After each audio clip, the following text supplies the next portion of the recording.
はい、ではお時間になりましたので、グリーンピースのオンラインイベントを開始したいと思います。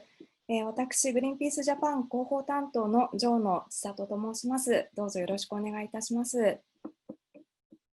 本日、マレーシアでのハイプラ環境汚染と住民への健康影響というイベントです。現地からの報告を行います。次のスライドお願いします。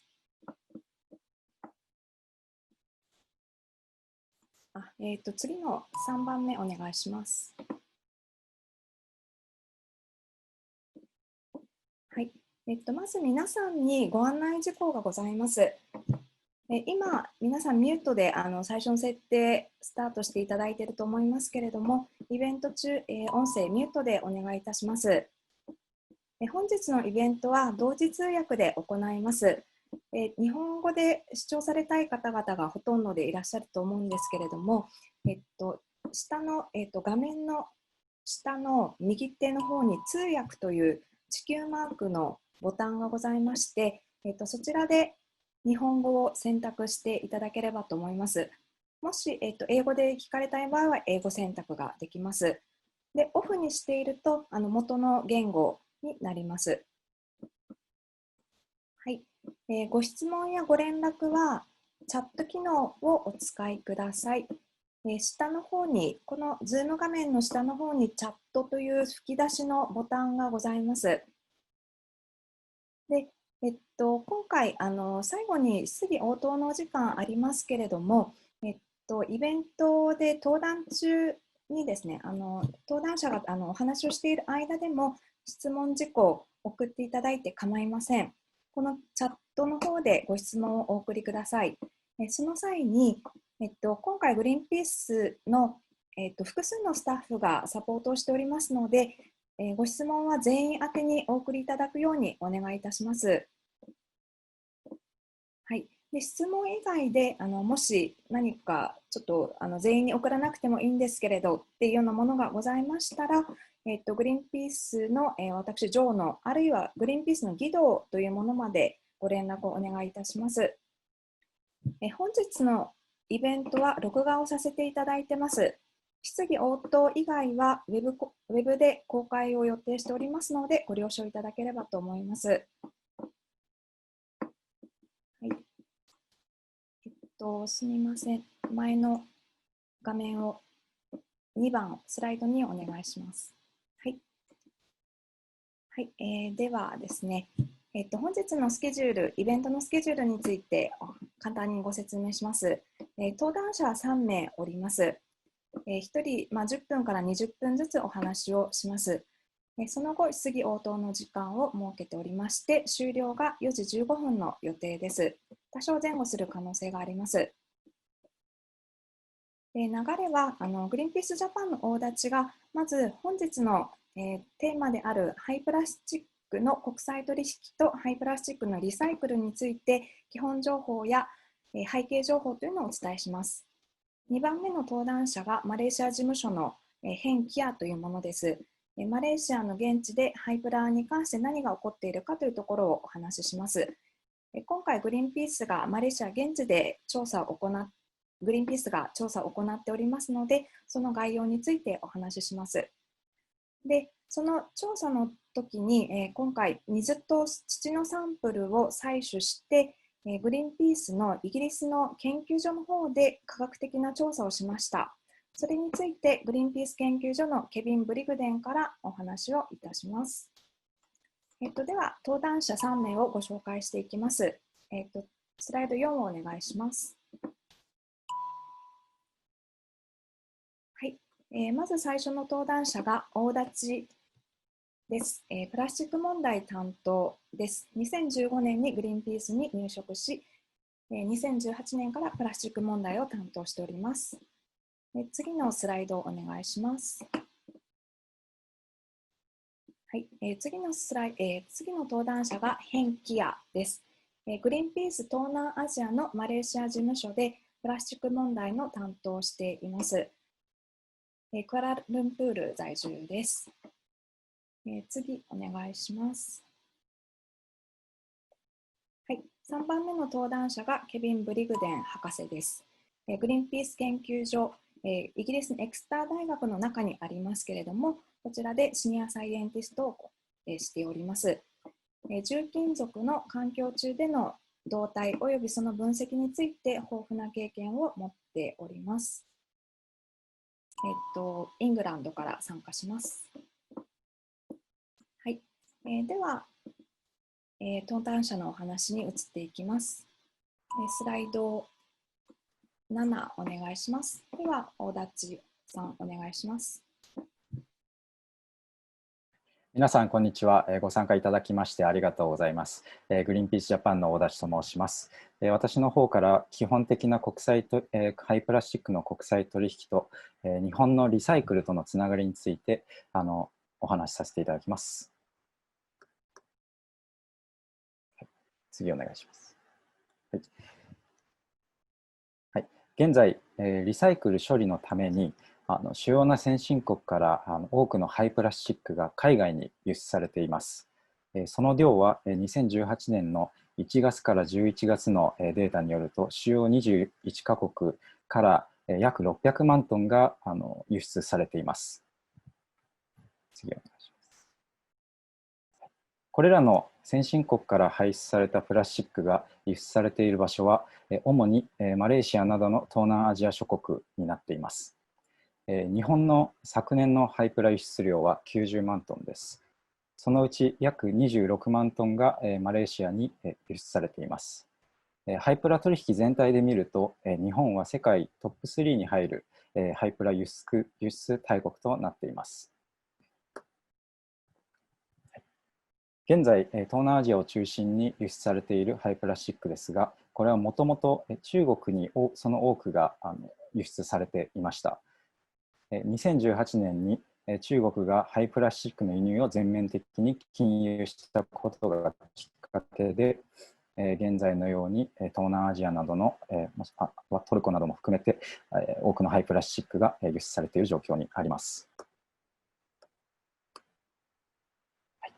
2018年に中国が禁輸した理由ですけれども、大きな理由の一つに現地での環境被害がありました。先進国から輸出されたハイプラスチック、これはリサイクル名目で送られているものですけれども、もう一度クリックしてください。これらのハイプラスチックが現地で適切な処理をされずに環境被害を起こしているという問題がありました。これにより中国は禁輸措置を取りました。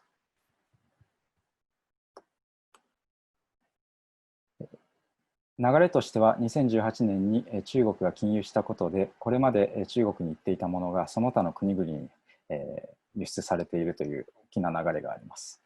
またマレーシアやベトナム、タイなども規制をですね、少しずつ規制を強めるということがあってですね、比較的規制の緩いインドネシアですとかトルコなどの他の国々にもハイプラが多く流れているように拡散している状態になっています。でしかし、こういった東南アジアの国々などでもですね、中国で起きていたような環境被害、そして住民への健康被害というのが深刻な状態です。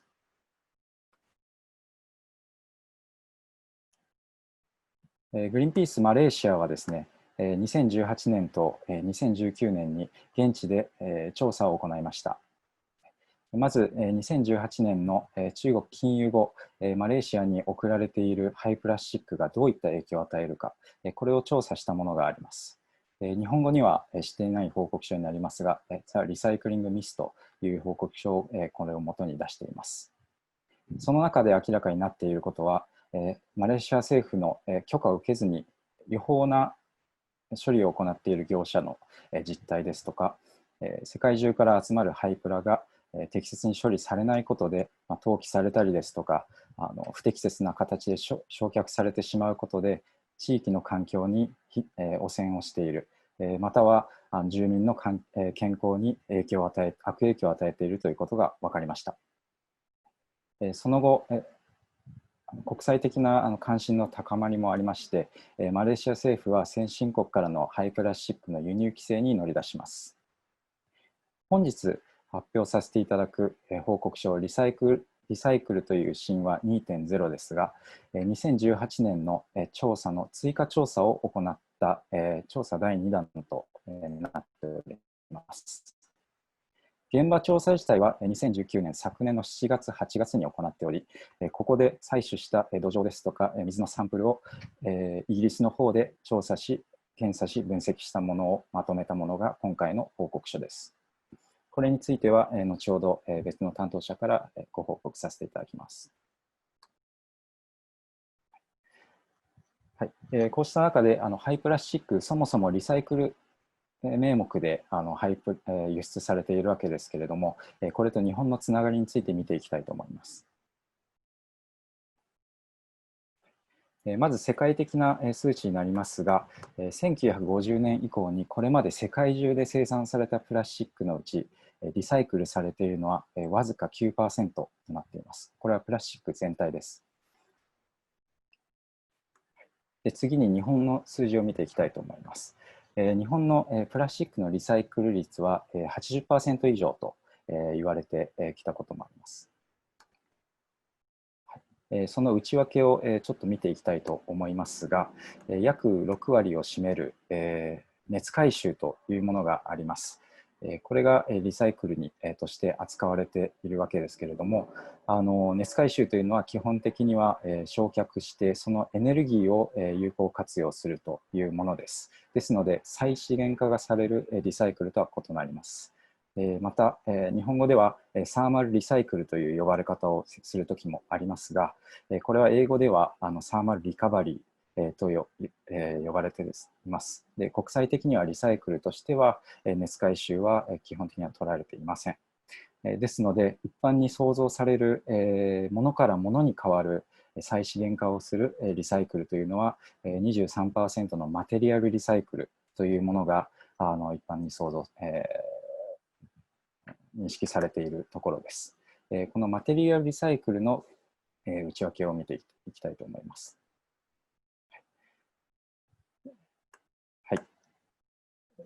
208万トンが毎年昨年の数字でマテリアルリサイクルされていますが、そのうちの91万トンが先ほどの国際取引にあるようにリサイクル名目でリサイクルのために東南アジアなどに輸出されているという状況です。ですのでプラスチックのリサイクルというときに実際にこのような形でマテリアルリサイクルされているものは 23%、そのうち日本国内でマテリアル処理サイクルがされているものに限ると全体の 13% 程度という形になります。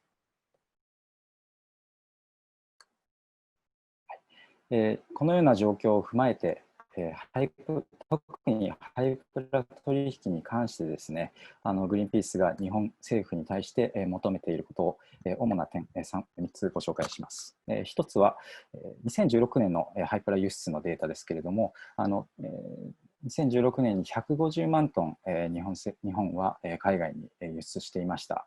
その分の150万トンを早急にプラスチックを削減していくということをグリーンピースも参加する原プラスチック社会を実現するネットワークでは2回にわたり提言を行っています。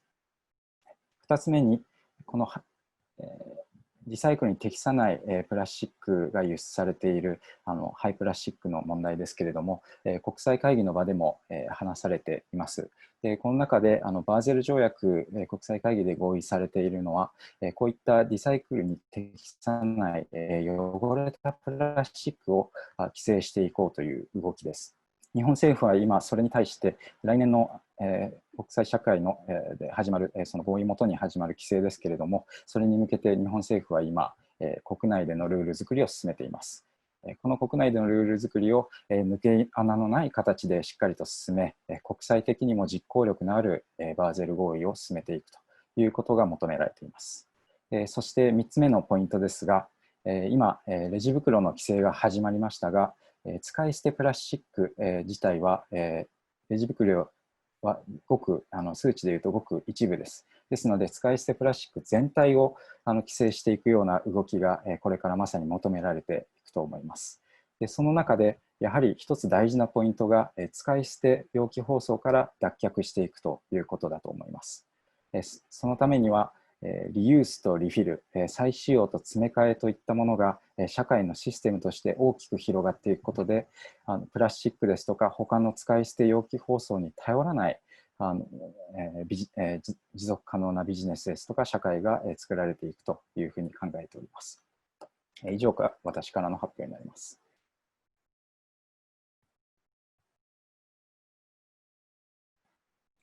はい、ありがとうございました。では次はヒア、マレーシア事務所の、プラスチック問題担当からのお話になります。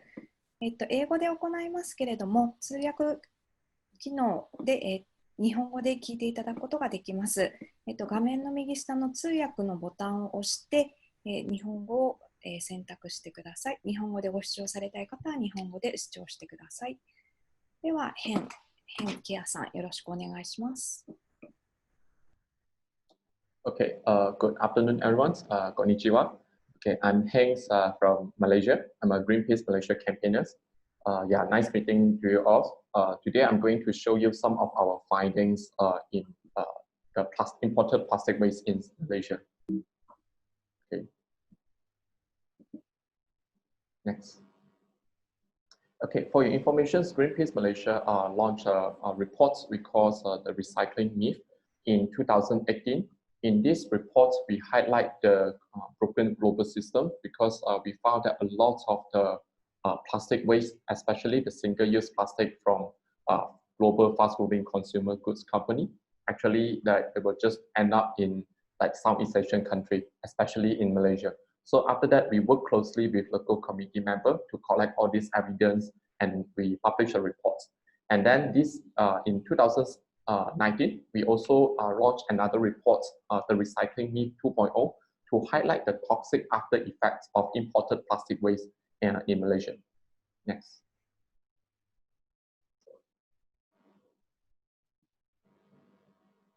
Yep, next slide. Yeah. Okay, if you are checking these photos here, you can see all these are the examples of all the single-use plastic that were dumped into Malaysia. For example, in the like upper left-hand side, all these are the plastic waste from Australia and also the plastic waste from New Zealand. And then on the right-hand side, we can also find lots of plastic waste from Spain, from Portugal, from Canada. And last but not least, on the bottom right-hand side, we can also see that there's a plastic waste from McDonald's printed in 4 languages. Like you can see, it was printed in Italian, French, and English. And this is not a plastic waste from McDonald's in Malaysia, because if this is a plastic waste from McDonald's, and it should be printed in English or Malay language. But this one is from the foreign language. It's clear that all these are the plastic waste from other countries. Next.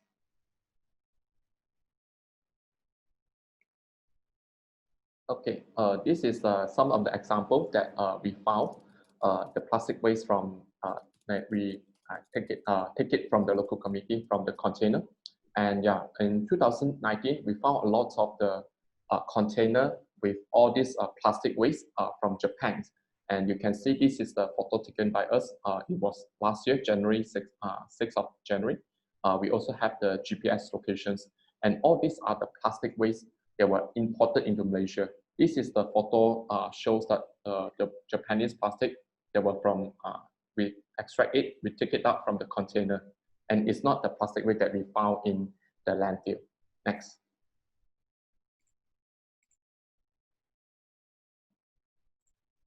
And yeah, and some of these are also the example of the Japanese plastic waste. Maybe maybe some of you might be familiar with all these the brands and also the plastic with the single-use plastic packaging. I can't read the Japanese, but I can recognize that all these are from the Japanese plastic waste. Next.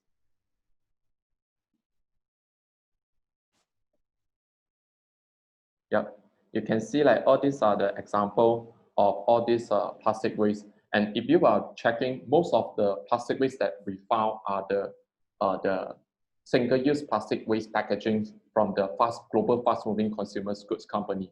And then most of them are the household plastic. So our questions now is to the people are this: if all the plastic can be recycled or being recycled properly, why someone want to dump it and then just dump it in all this area? Next.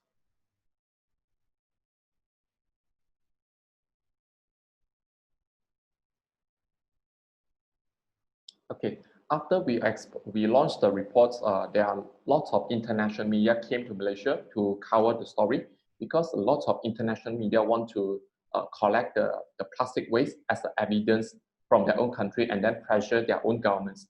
And in 2019, if you are aware, like Malaysian government, especially like Southeast Asia country, especially Malaysia, also like taking some actions to crack down against the illegal plastic waste recycling facility. And some of that also like the governments also say like will be returned to the country of origin. For example, in this news here, Malaysian governments have to send back the container with full of the mixed or contaminated plastic waste to the countries of origins. Next.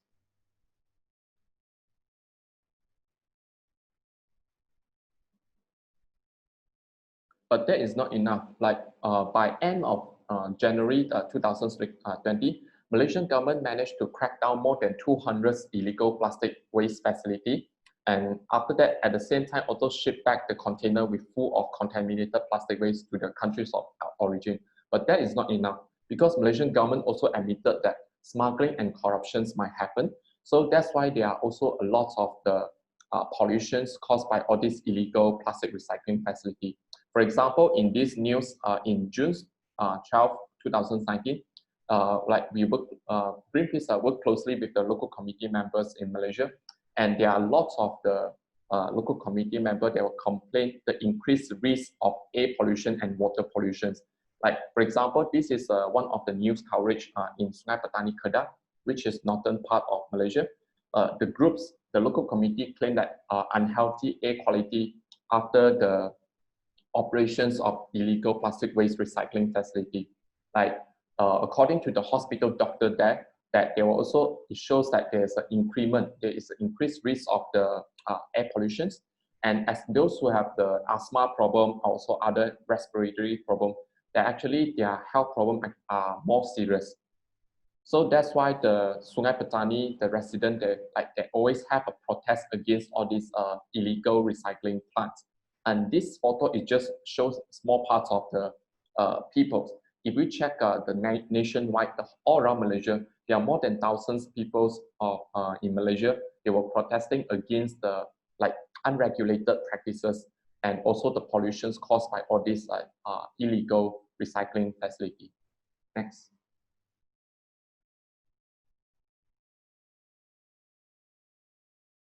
Yep. We are going to show you short videos, so you can check it here.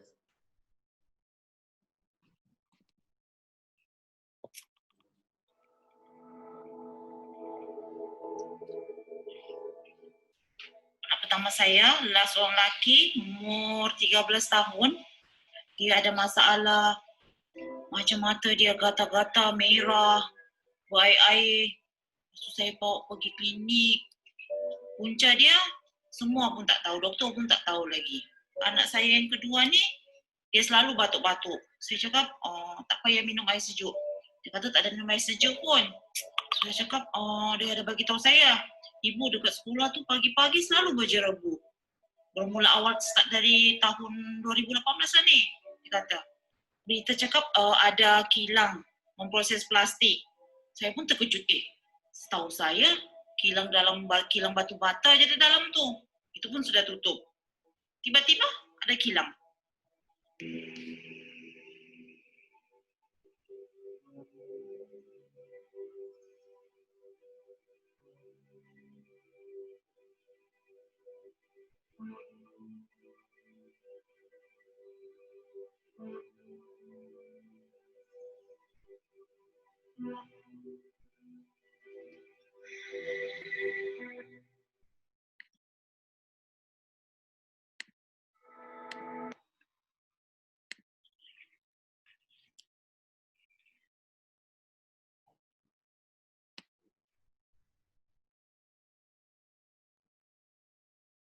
Okay, yeah, that's a short videos done by Greenpeace. And after that, after we launched the reports, we also exposed lots of the plastic waste that they are not being managed properly. Like they were also, if you are referring to the videos there, some of the waste have been just mismanaged and also dumped it into the abandoned building and also rural area. And some people even burn it because they want to destroy the evidence. And after that, in 2019, we also went to the areas that were seriously affected by all these plastic waste, imported plastic waste, and then we collect the sampling, water and also the soil sampling. So my colleagues, Dr. Kevin, will present the findings later. So next.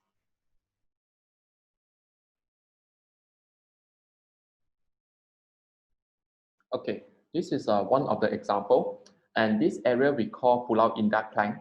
Pulau Indah in Malay words actually it means beautiful islands, but because of all this dumping of plastic waste, so it's no longer beautiful anymore. So yeah, it's ironically that this happened in one of the places in Pulau Indah in a beautiful island. So this is in this area we also found a lot of the plastic waste from Japan, from New Zealand, Australia, UK, Germany, and so on.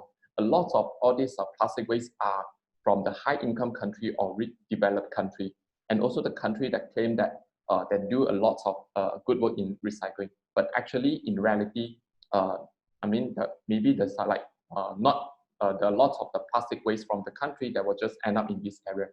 And if you are referring to these pictures, some of the plastic waste they were burned deliberately. Next.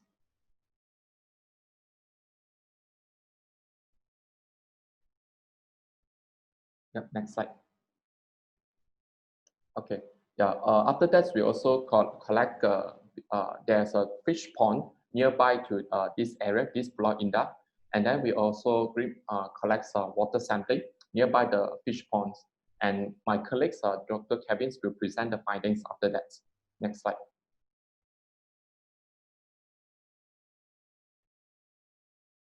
Okay, this is another area in Sidrik Shiding in Kuala Langat in Malaysia. Okay, it's also we've also found a lot of the plastic waste that were dumped in an abandoned area in a rural area around the palm oil plantation. This is not a landfill because for Malaysia the local waste usually they will ship to landfill, but this one is just a palm oil plantation. Like what we can see right now here is some of the plastic waste that were just dumped into a palm oil plantation that were burned deliberately, and they also cause lots of the air pollution to the local community nearby. Next.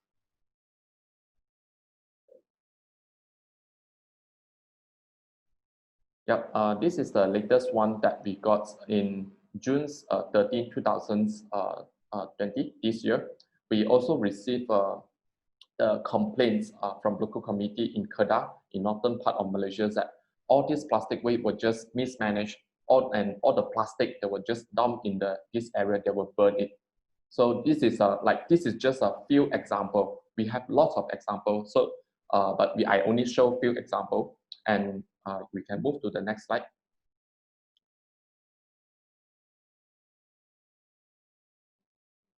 Yep. Okay. In this slide, you can see like all these plastic are from some developed country or high-income country. You can see this is the plastic waste from, if you are referring to the brand, it's from New Zealand, also from Australia.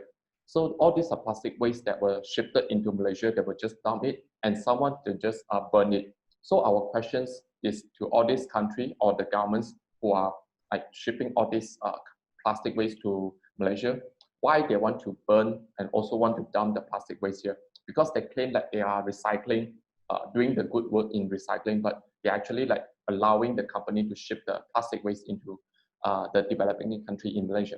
So this is the situation right now. Next slide, please.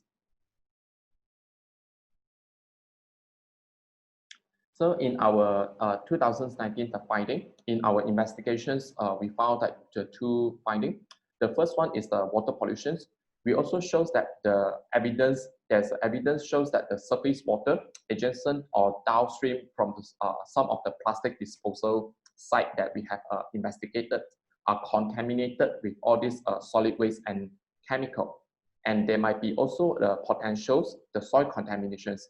Why? Because according to the photo that I showed you just now, we also collect the sampling there. There are lots of the shredded plastic as topsoil. All these plastic are contaminated with high concentrations of heavy metal. And there are also a numbers of post-burns plastic residue that were found in several contaminants. And if you refer to the one study in like the IPANS report, it also shows that the burning of plastic and also there's a risk of toxic substances from the plastic waste dump site are potentially entered to our food chain. So plastic pollution is not resolved yet in Southeast Asia and continue to affect Malaysia and other Southeast Asian countries. Next slide.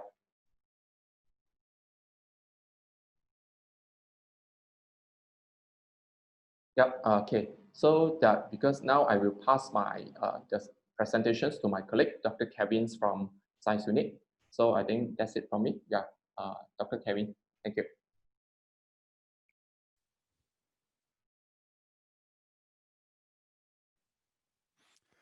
Thank you. Yeah, hi, good afternoon. My name's Dr. Kevin Brigden, and I'm part of the Greenpeace research laboratories where the scientific investigation was carried out. We're based at the University of Exeter in England. And here Greenpeace has a fully equipped laboratory to be able to carry out this kind of forensic chemical analysis. Greenpeace is an organisation that is guided by science, and as such, the research laboratories has a team of scientists with a range of different specialities. And this enables us to support Greenpeace's work around the world. Next slide, please. So as Heng mentioned, we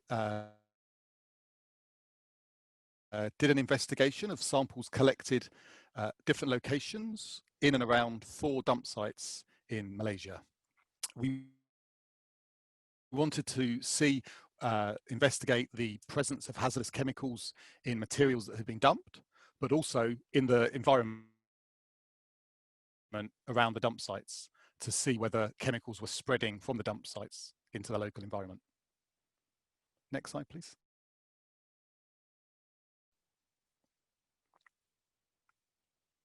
The first site we investigated was where a large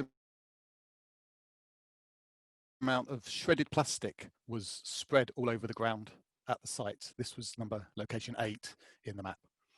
What these graphs show is the concentration of some heavy metals in the plastic materials. The blue is the highest level we found, and the green is the average or the median level across the various samples collected at this location. And as you can see, we found very high levels of lead, copper and zinc, and also cadmium was present at but relatively lower levels. For comparison, in orange is shown the average concentration, or the typical concentration in uncontaminated soil.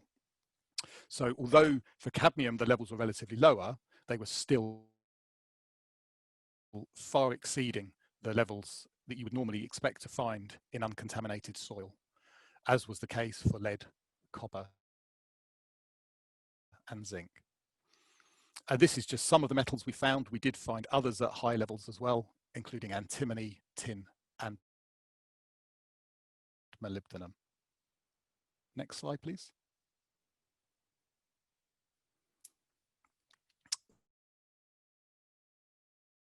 So these metals are a problem because they have a range of toxic effects. Of greatest concern was the presence of lead and cadmium.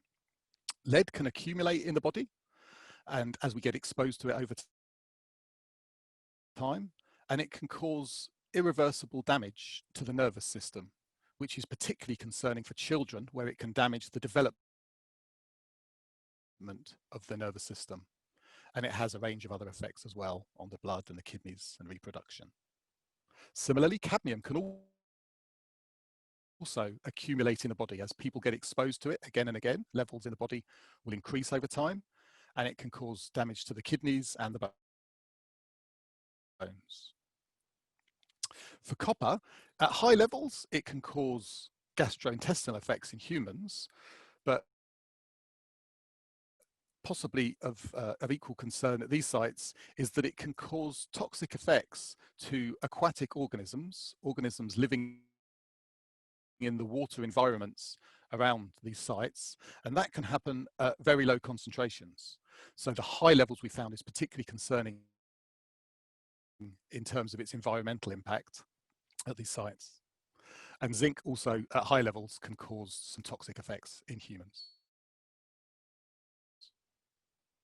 Next slide, please. As well as the heavy metals we found, we also found a range of other chemicals. We looked to see what chemicals were present and tried to identify as many as possible in the plastic materials. And we found a range of different hazardous chemicals in those plastics. There was a large number of flame retardant chemicals, brominated and chlorinated chemicals, with some examples given in the slide. And also we found a number of plasticizer chemicals. These are chemicals that are added into the plastic to make them softer, to make them more malleable. And there were examples of other chemicals as well that are known to be used in the plastic manufacture. Now, for the metals, I presented the sort of typical levels in uncontaminated soils for comparison. But for these chemicals, they are entirely man-made. They shouldn't be present in the environment at all. So finding their presence is of concern. Next slide, please. And just to give you an idea of some of the toxic properties of some of these chemicals, one of the flame retardant chemicals, a group known as PBDEs, are highly persistent chemicals. When they get released into the environment, they break down very, very slowly. So they will remain in the environment for very long periods of time after being released. In addition, if people get exposed to them, these chemicals will accumulate in the body over time. With repeated exposure, the levels will increase in the body. They can cause toxicity to the developing nervous system, and some are also toxic to reproduction and also to the endocrine or the hormone system. For the plasticizers, one group is known as phthalates. These can readily leach out of plastics into the environment. They can affect the hormone system, and examples we found have been shown to be toxic to reproduction as well. So we're finding a wide range of chemicals with a wide range of hazardous properties in the plastic, in the shredded plastic that's been dumped at these sites. Next slide, please. Hen showed earlier where some of the plastic material is being burnt in the open at some sites, and this in the map, this is site 1, where we collected some material from an area where plastic had been burnt. So it had already been burnt, and we wanted to investigate what was in that ash and the material left over from the fire. In the graph, the concentrations in this ash material is shown as in yellow. The levels of lead and copper were lower than we found in the plastic, but still considerably higher than background levels in the environment, whereas levels of other metals such as zinc and cadmium were almost the same as they were in the plastic and far higher than you would expect to find in the environment. In addition to the presence of these metals in this material, the burning of plastic actually changes the chemical form of the metal, and it makes those metals much more mobile. They can spread from the material much more quickly and potentially be taken up, absorbed into organisms, into the food chain more readily as well. So it's not just their presence, but it's the fact that after burning, these chemicals are potentially much more of a problem in terms of getting into and impacting the local environment. Next slide, please. As well as metals, we also found a range of other chemicals in these ashes, in these burnt plastics. And many of these chemicals are chemicals that are known to be produced when plastic materials are burned. So the burning is actually generating new hazardous chemicals. We identified examples from a group known as PAHs, which stands for polycyclic aromatic hydrocarbons. This group contains many chemicals that are toxic and also persistent. So similar to some of the other chemicals, when released into the environment, they break down very slowly and will remain for very long periods of time. One of the examples is carcinogenic. It's known to have an influence and cause cancer in humans. So while these chemicals were found at relatively trace levels, the presence of them in the environment, their persistence and their very high toxicity is of great concern.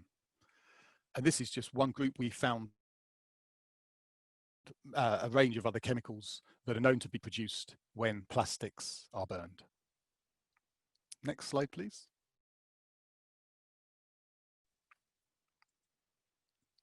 So this table is a summary of what we found in the local environment, because we wanted to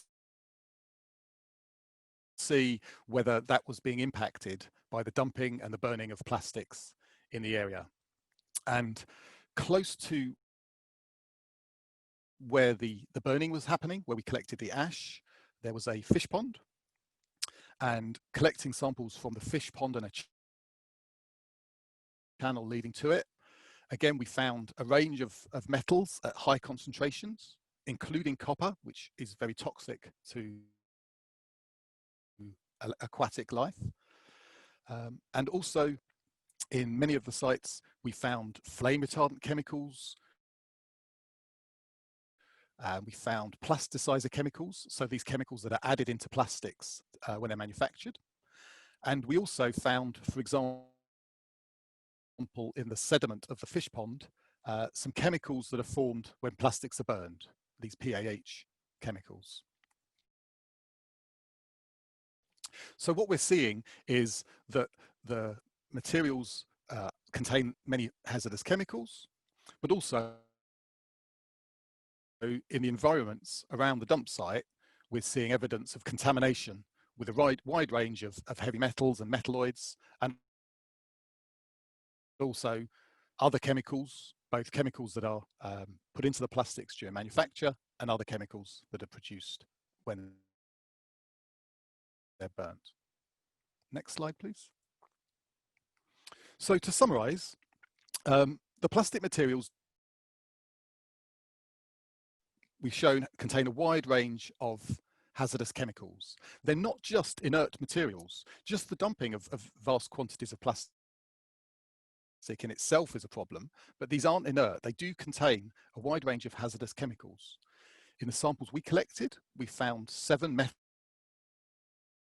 or metalloids at high concentrations and 27 other chemicals. There were 19 flame retardants and 3 plasticizers overall. When those materials are burnt, it can mobilize metals in the plastic. The ashes still contain high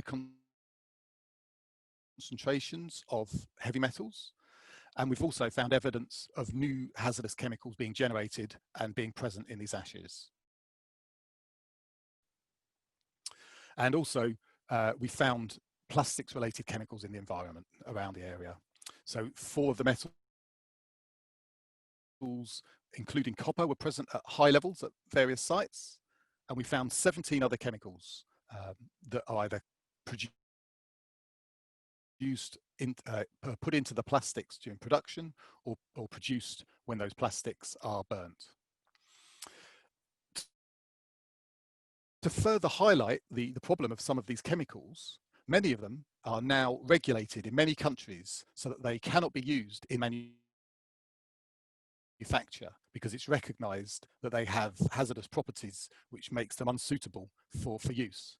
And yet, because these plastics have been manufactured in the past and are now being dumped, they contain those hazardous chemicals. And when the plastics are brought into a country and are disposed at a site, they bring with them these hazardous chemicals. If anybody is interested in more detail, the report summarizes the findings, but also there is an analytical report which accompanies the main report, which contains all of the details, including all of the methods used in the analysis. Many thanks.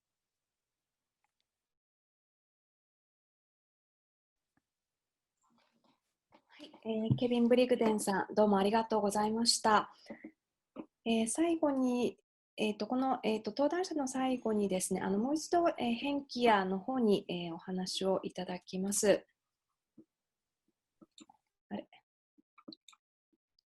Okay, thank you for that.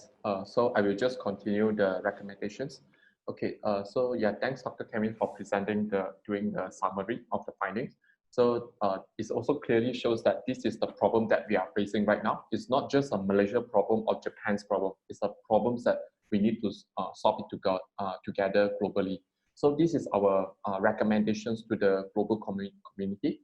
The first one, we need a global agreement to stop and also to combat all these the floods of plastic, especially the governments from plastic waste exporting country. They have to cut on set clear reductions to reduce single-use plastic. The second one is to prioritize a plastic pollution reduction plan to reduce all these unnecessary single-use plastic in phases. The last one is to enforce the extended producer responsibility, also known as EPR, in the productions of the plastic by regulating corporations that produce single-use packaging for product, and to strengthen the transparency of plastic usage to disposal and recycling system internationally. Because from what we found, like we all everyone's like contributing to the single-use plastic, but at the same time, most of these plastic waste are from the global fast-moving consumer goods company. So they have a better role to reduce set clear reductions on all these single-use plastic. Next slide, please.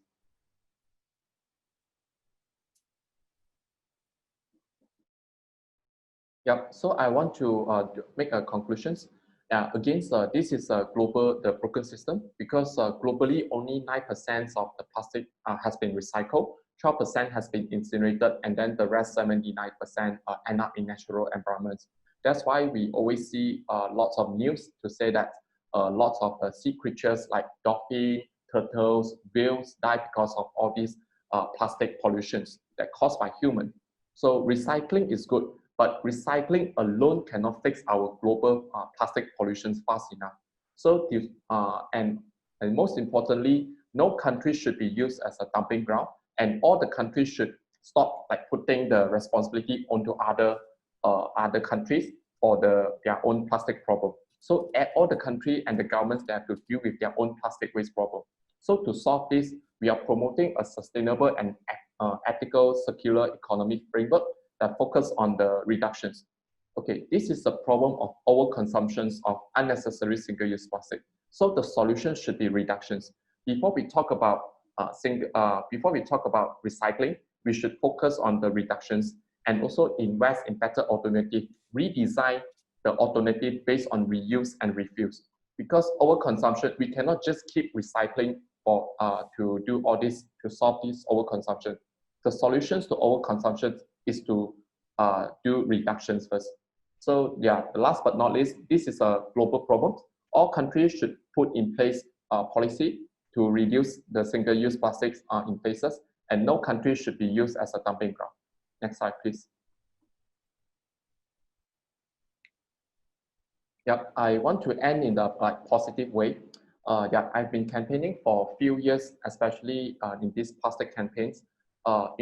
Since a few years ago, I witnessed the behavior change, because last time when people talk about sustainable development, protecting environments, they thought like, oh, you NGOs, you want to stop development, which is not correct. But we can see like there are lots of corporations also start shifting their mindset. So if I'm using this slide because you can see like the economy works. In the word economy, there's a term called eco. So what does it mean? It means that in protecting environments, in doing the developing a country, in doing the development, we also have to insert sustainable development. We also have to protect environments while developing our economy. So towards a sustainable economy, the future is our hands. So thank you very much.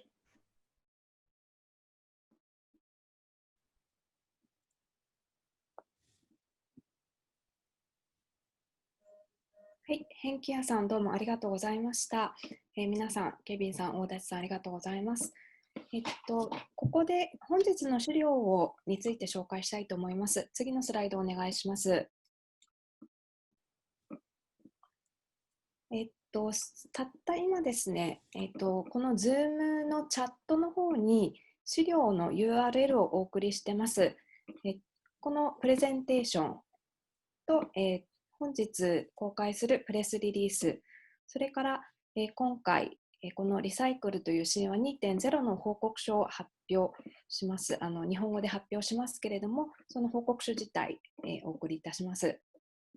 これが先ほどケビン・ブリグデンの方で詳細な報告書を発表したというものになります。でこちらは英語版は5月に発表しているんですけれども、今回日本語で、発表を本日いたします。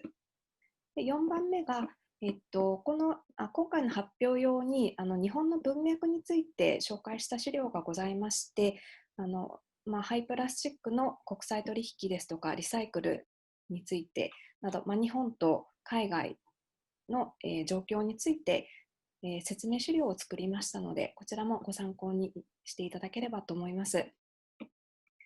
で今から質疑応答の時間になりますけれども、今お送りした資料についても、もし不明な点、何か聞かれたい点などありましたら、ご質問いただければと思います。最初に事